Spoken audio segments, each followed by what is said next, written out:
আসসালামু আলাইকুম। কয়েকটা ক্যারেক্টার, তাজুল ইসলাম, এই তার মধ্যে প্রধান ক্যারেক্টার এইটাই।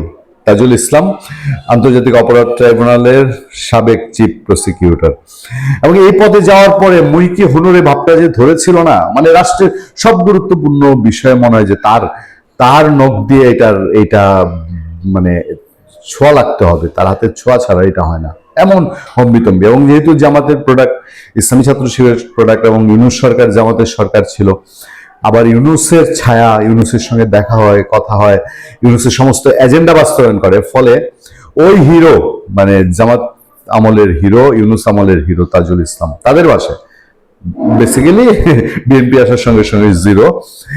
তাজুল ইসলাম সবচেয়ে বড় অকাণ্ডটা করে গেছে, সেটা হলো এই আন্তর্জাতিক অপরাধ ট্রাইব্যুনালের যত মান সম্মান মারা যায়, এই বেইজ্জতিটা সে খুব সিদ্ধহস্তে করে গেছে। এবং তার সাথে এটার ছোঁয়ায়, সংক্রমক ব্যাধিতে তার সাথে এই অ্যাসিস্ট্যান্ট প্রসিকিউটর, আরো দুই প্রসিকিউটর, তাদের গায়েও কিছু গন্ধ লেগেছে। একজন তো মান সম্মান একদম ডুবিয়ে ছেড়েছে, 1 কোটি টাকা চেয়েছে আওয়ামী লীগের সাবেক সংসদ সদস্যকে তাকে জামিন করে দেওয়ার কথা বলে, এবং সেই অডিও চারদিকে ফাঁস হয়েছে। তারপরে আর কোনো, তাজুল এখনো ঘুরে বেড়াচ্ছে। দেখেন, এই বাংলাদেশে দেশটা কোন এথিক্সে চলবে, কোন আদর্শে চলবে, সেই 5ই আগস্টের উগ্রপন্থী যেসব স্লোগান, যেসব মব, এগুলোকে এই শুধু ট্রাইব্যুনালের প্রসিকিউটর, মানে পারলে আপনি তার মতাদর্শের বিরুদ্ধে কথা বললে আপনারা ধরে নিয়ে ট্রাইব্যুনালে দাঁড় করে এসে ফাঁসিতে ঝুলাই দেয়, এরকম ছিল তাদের ভাবচক্কর।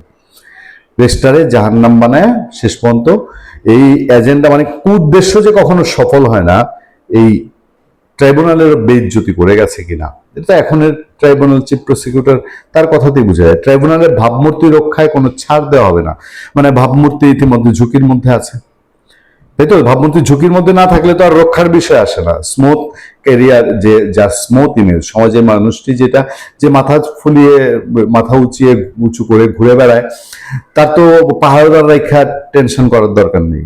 পাহারাদার কার থাকে? যার ভয় আছে তারই তো। ট্রাইব্যুনালের ভাবমূর্তি রক্ষায় কোনো ছাড় দেওয়া হবে না বলে মন্তব্য করেছেন আন্তর্জাতিক অপরাধ ট্রাইব্যুনালের চিফ প্রসিকিউটর মোহাম্মদ আমিনুল ইসলাম। বেচারার জন্য খুব টাফ করে গেছে এই তাজুলরা এই ট্রাইব্যুনালকে। রবিবার ট্রাইব্যুনাল প্রাঙ্গণে অনৈতিক কর্মকাণ্ডের তথ্য উদ্ঘাটনে গঠিত ফ্যাক্ট ফাইন্ডিং কমিটির 2য় বৈঠকের আগে তিনি এই কথা বলেন।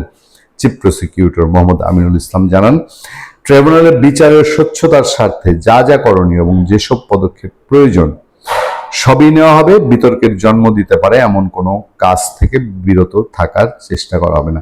ওই যে আরেক বিচিত্র এক লোক ছিল না, যে শেখ হাসিনার মামলা রাষ্ট্রনিযুক্ত আইনজীবী একজন ছিল না, এই হাইসা দিত শেখ হাসিনার পক্ষে কোনো কিছু বলতে গিয়া, মানে অভিনয় করে বলতে গিয়া কত ব্যাফাস কথা বলছে, কোর্টের অডিও ফাঁস হয়েছে, মনে আছে না? বিচারকরা এসে বলতেছে যে আমার তো আমার জায়গা থেকে এরকম বলতেই হয়। সাংবাদিকরা প্রশ্ন করে, আমি যদি ভুল করি বিচারক আমাকে আমাকে অমান্য আদালত আমাকে বইলা দেন।